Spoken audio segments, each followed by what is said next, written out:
here's how to download iPhone voice memos. Let me explain it to you, and if this is your first time here on this channel, most definitely subscribe so you never miss anything important.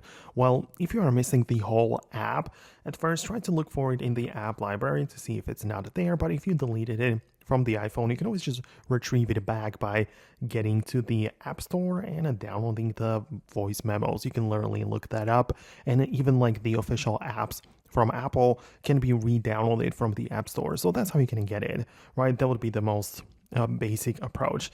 However, if you are looking to download the actual voice recordings, well, there's also a way to get them off the device.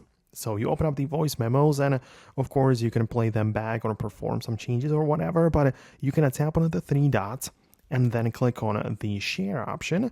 And that way you will have the ability to save it somewhere else, right? So you can access all of these apps, or you can, for example, share it over email or upload it to Google Drive or whatever. But I believe that the best way is to simply save it to files. So you remove it, or not really remove it because it also stays there, but you export it from the Voice Memos app to the Files app.